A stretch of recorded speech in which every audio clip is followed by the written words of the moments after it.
everybody. Welcome. I'm Howie Howard from Mr. Furious Records. And today on Dat Fury Radio, a monologue. Little Thanksgiving monologue. I've done one or two monologues before.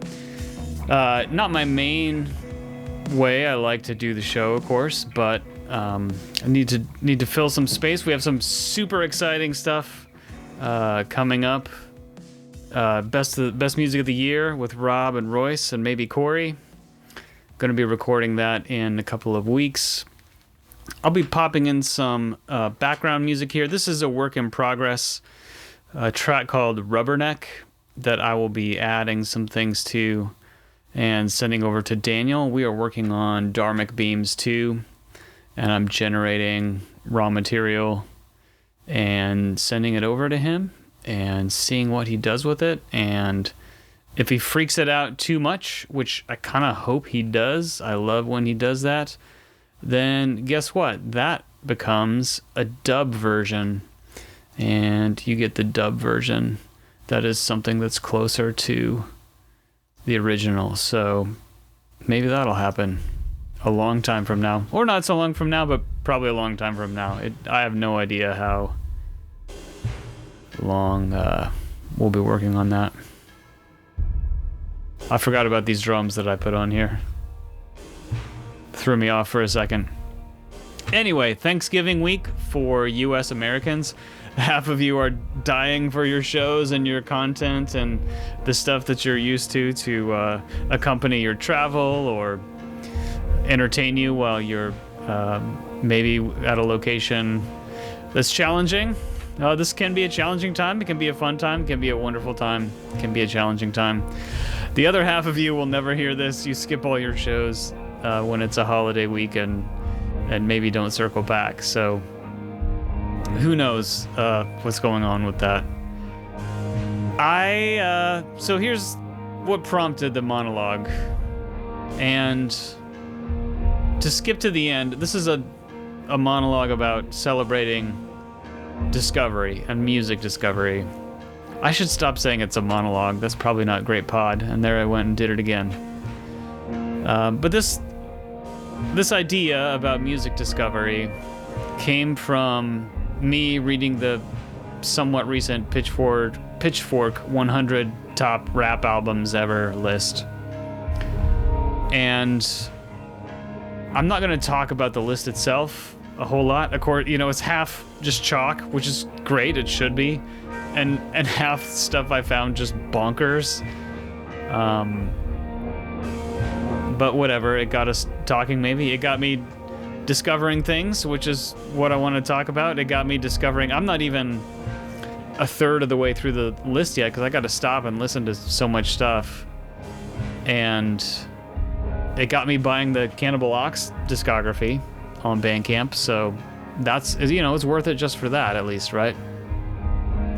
I do think, and this is an idea I'm stealing from Bill Simmons, and he's said this about the Oscars, but I do think it would be really useful for lists like this if you ran 5 or 10 years even behind and had a cutoff. So if we're writing this list in 2025, maybe we don't even consider albums released since 2015 or 2020, because it's just too soon to understand if an album is going to end up on this type of list in the long term, even a year or two from now. So I think that would be a really useful metric to set out at the start to just help make sense of the project itself. And you could say so. You just be like, we're not counting anything since 2020, just in order to help wrap our brains and our ears around a project like this. And what that kind of illustrates, and any year-end lists, we've really embraced this here, specifically calling our year-end the best music we heard, because nobody hears all the music anymore. And we all, if you share this with me, dear listener, if you have this music critic in your head that is telling you you need to hear everything, probably you don't, but if you do, and I do, to some extent. It's getting weaker with time. And I'm happy for that. I think we need to get over that. Nobody ever heard everything. That was always an illusion.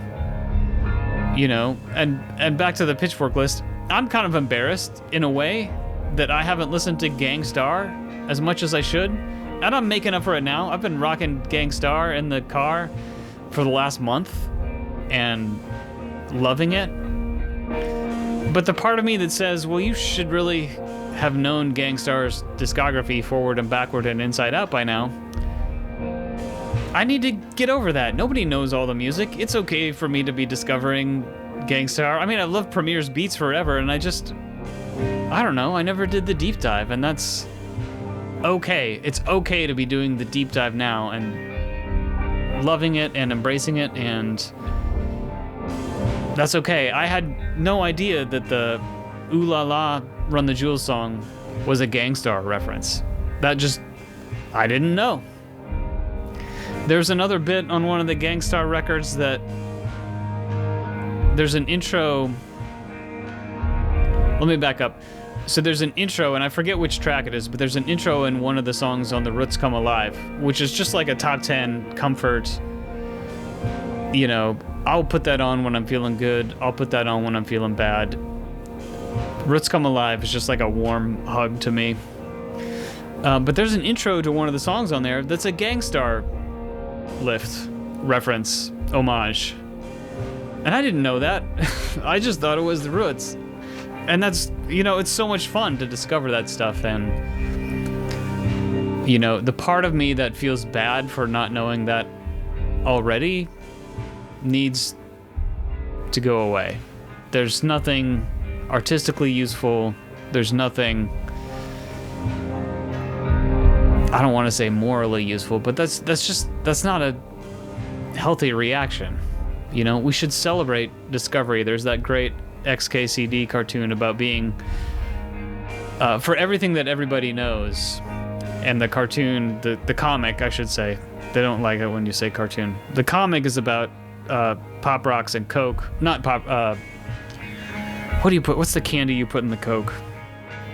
I'll link to it. I'm blanking on it now. But the point is, for everything that, air quote, everybody knows, 10,000 people have to discover that thing every day to keep that true.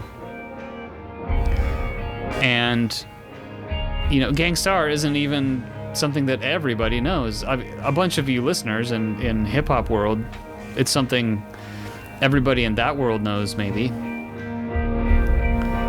But, you know, those records are, some of them are over 30 years old at this point.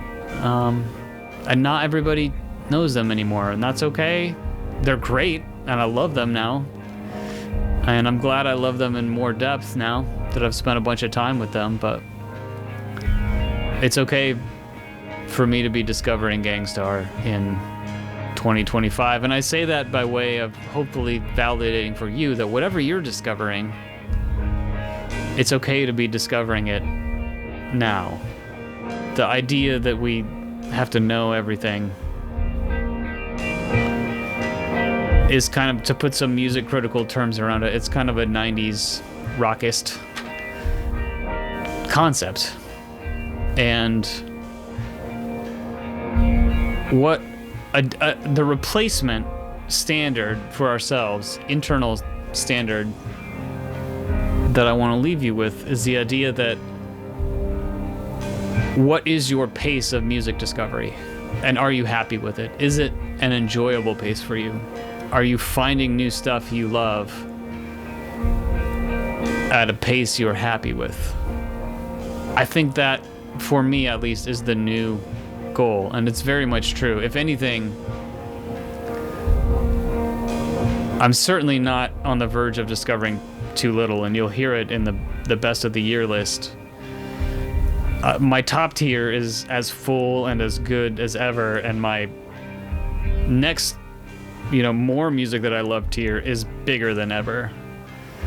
So it's been an incredible year for discovery for me, and I'm looking forward to sharing it with you, and I hope it's been an incredible year of music discovery for you. I hope we can add to that a little bit in the upcoming conversation.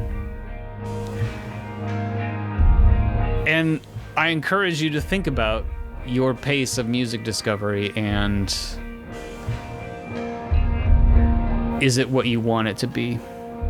And if it's not, what adjustments can you make? If you're looking for more discovery, do you have sources you like? Do you have friends you can ask? Certainly you can ask me. I would love to tell you and give you some personalized things to check out, whether it's at the end of the year or the middle of the year or the beginning of the year. I've always got something I can recommend, and maybe I should make that a bigger part of the pod somehow. If you are interested in that, go to mrfuriousrecords.bandcamp.com and send me a little message through the message system there. It'll say contact Mr. Furious Records over on the right hand side. It's a link that brings up a form, and that will reach me personally, and I will read it and look forward to your thoughts about music discovery. So yeah, I'm thankful, I guess, for all the new music, to make it corny, but what are we doing this week if not making it a little corny? I appreciate the musicians that I know, the musicians that make music I love, fresh stuff every week. I contribute my part to it, whatever you think of it, and I'm excited about the stuff I'm cooking up that I'll be able to share with you next year. What's your pace of music discovery? Are you happy with it? Do you love it? If not, what tweaks can you make? Let's talk about it. I hope you have a great week. We'll be back next week with more Dat Fury Radio. Something very special, I think. Look forward to it.